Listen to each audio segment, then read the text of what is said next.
السلام علیکم ورحمۃ اللہ وبرکاتہ۔ اعوذ باللہ من الشیطان الرجیم، بسم اللہ الرحمن الرحیم۔ صحیح بخاری حدیث نمبر 935۔ رسول اللہ صلی اللہ علیہ وسلم نے جمعہ کے ذکر میں ایک دفعہ فرمایا کہ اس دن ایک ایسی گھڑی آتی ہے جس میں اگر کوئی مسلمان بندہ کھڑا نماز پڑھ رہا ہو اور کوئی چیز اللہ پاک سے مانگے تو اللہ پاک اسے وہ چیز ضرور دیتا ہے۔ ہاتھ کے اشارے سے آپ نے بتایا کہ وہ سات بہت تھوڑی سی ہے۔ بسم اللہ الرحمن الرحیم۔ صحیح بخاری حدیث نمبر 936۔ ہم نبی کریم صلی اللہ علیہ وسلم کے ساتھ نماز پڑھ رہے تھے، اتنے میں غلہ لادے ہوئے ایک تجارتی قافلہ ادھر سے گزرا۔ لوگ خطبہ چھوڑ کر ادھر چل دیے۔ نبی کریم صلی اللہ علیہ وسلم کے ساتھ کل 12 آدمی رہ گئے۔ اس وقت سورۃ الجمعہ کی یہ آیت اتری۔ ترجمہ: اور جب یہ لوگ تجارت اور کھیل دیکھتے ہیں تو اس کی طرف دوڑ پڑتے ہیں اور آپ کو کھڑا چھوڑ دیتے ہیں۔ بسم اللہ الرحمن الرحیم۔ صحیح بخاری حدیث نمبر 937۔ رسول اللہ صلی اللہ علیہ وسلم ظہر سے پہلے 2 رکعت، اس کے بعد 2 رکعت اور مغرب کے بعد 2 رکعت اپنے گھر میں پڑھتے اور عشاء کے بعد 2 رکعتیں پڑھتے اور جمعہ کے بعد 2 رکعتیں جب گھر واپس ہوتے تب پڑھا کرتے تھے۔ بسم اللہ الرحمن الرحیم۔ صحیح بخاری حدیث نمبر 938۔ ہمارے یہاں ایک عورت تھی جو نالوں پر اپنے ایک کھیت میں چقندر بوتی۔ جمعہ کا دن آتا تو وہ چقندر اکھاڑ لاتی اور اسے ایک ہانڈی میں پکاتی، پھر اوپر سے ایک مٹھی جو کا آٹا چھڑک دیتی۔ اس طرح یہ چقندر گوشت کی طرح ہو جاتے۔ جمعہ سے واپسی میں ہم انہیں سلام کرنے کے لیے حاضر ہوتے تو یہی پکوان ہمارے آگے کر دیتی اور ہم اسے چاٹ جاتے۔ ہم لوگ ہر جمعہ کو ان کے اس کھانے کے آرزومند رہا کرتے تھے۔ بسم اللہ الرحمن الرحیم۔ صحیح بخاری حدیث نمبر 939۔ دوپہر کا سونا اور دوپہر کا کھانا جمعہ کی نماز کے بعد رکھتے تھے۔ بسم اللہ الرحمن الرحیم۔ صحیح بخاری حدیث نمبر 940۔ ہم جمعہ سویرے پڑھتے، اس کے بعد دوپہر کی نیند لیتے تھے۔ بسم اللہ الرحمن الرحیم۔ صحیح بخاری حدیث نمبر 941۔ ہم نبی کریم صلی اللہ علیہ وسلم کے ساتھ جمعہ پڑھتے پھر دوپہر کی نیند لیا کرتے تھے۔ بسم اللہ الرحمن الرحیم۔ صحیح بخاری حدیث نمبر 942۔ میں نجد کی طرف نبی کریم صلی اللہ علیہ وسلم کے ساتھ غزوہ ذات الرقاع میں شریک تھا۔ دشمن سے مقابلے کے وقت ہم نے صفیں باندھی۔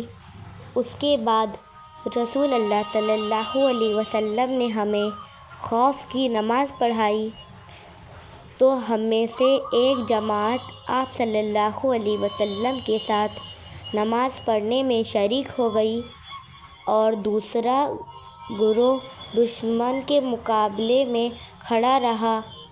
پھر رسول اللہ صلی اللہ علیہ وسلم نے اپنی ابتدا میں نماز پڑھنے والوں کے ساتھ ایک رکوع اور 2 سجدے کیے، پھر یہ لوگ لوٹ کر اس جماعت کی جگہ آ گئے جس نے ابھی نماز نہیں پڑھی تھی۔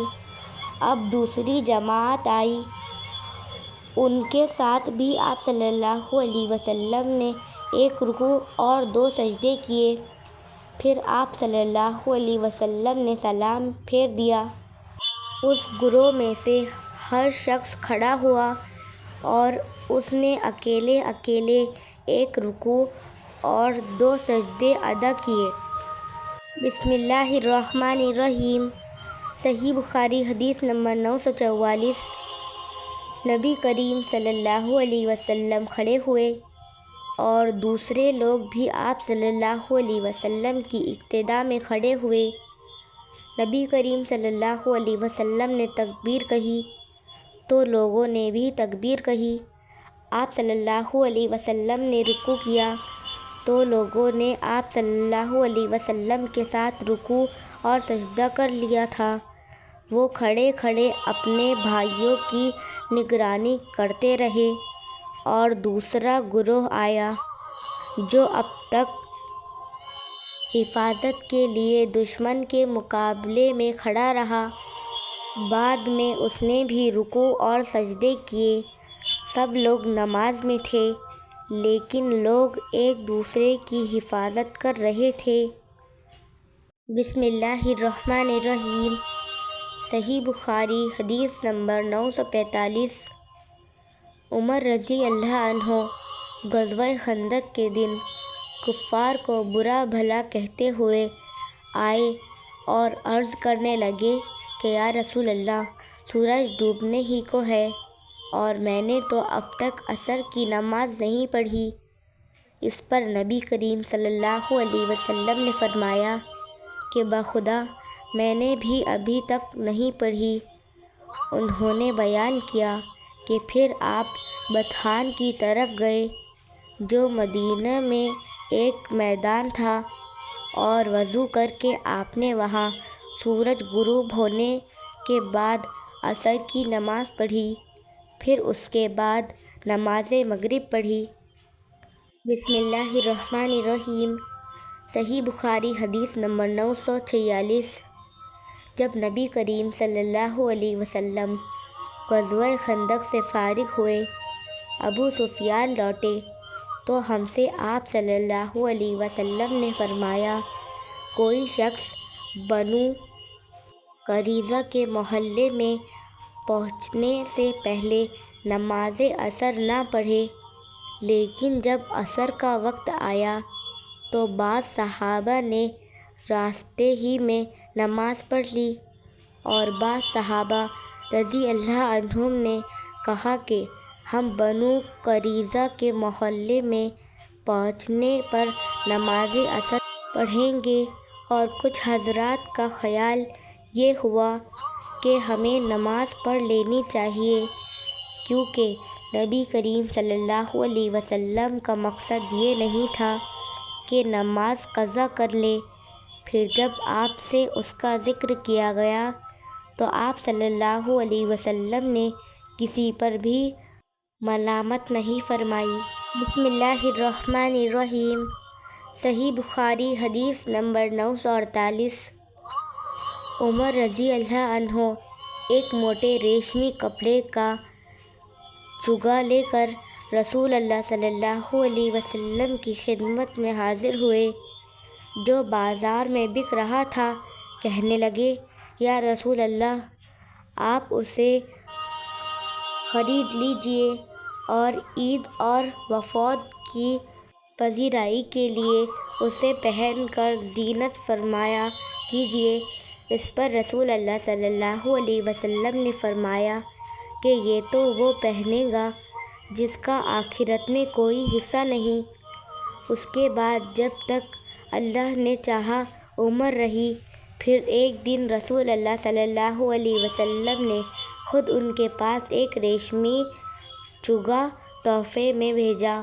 عمر رضی اللہ عنہ اسے لیے ہوئے آپ صلی اللہ علیہ وسلم کی خدمت میں حاضر ہوئے اور کہا کہ یا رسول اللہ، آپ نے تو یہ فرمایا کہ اس کو وہ پہنے گا جس کا آخرت میں کوئی حصہ نہیں، پھر آپ نے یہ میرے پاس کیوں بھیجا؟ رسول اللہ صلی اللہ علیہ وسلم نے فرمایا کہ میں نے اسے تیرے پہننے کو نہیں بھیجا، بلکہ اس لیے کہ تم اسے بیچ کر اس کی قیمت اپنے کام میں لاؤ۔ بسم اللہ الرحمن الرحیم۔ صحیح بخاری حدیث نمبر 949۔ ایک دن نبی کریم صلی اللہ علیہ وسلم میرے گھر تشریف لائے۔ اس وقت میرے پاس انصار کی 2 لڑکیاں جنگ بعث کے قصوں کی نظمیں پڑھ رہی تھیں۔ آپ صلی اللہ علیہ وسلم بستر پر لیٹ گئے اور اپنا چہرہ دوسری طرف پھیر لیا۔ اس کے بعد ابو بکر رضی اللہ عنہ آئے اور مجھے ڈانٹا اور فرمایا کہ یہ شیطانی باتیں نبی کریم صلی اللہ علیہ وسلم کی موجودگی میں۔ آخر نبی کریم صلی اللہ علیہ وسلم ان کی طرف متوجہ ہوئے اور فرمایا کہ جانے دو، خاموش رہو۔ پھر جب ابو بکر رضی اللہ عنہ دوسرے کام میں لگ گئے تو میں نے انہیں اشارہ کیا اور وہ چلی گئیں۔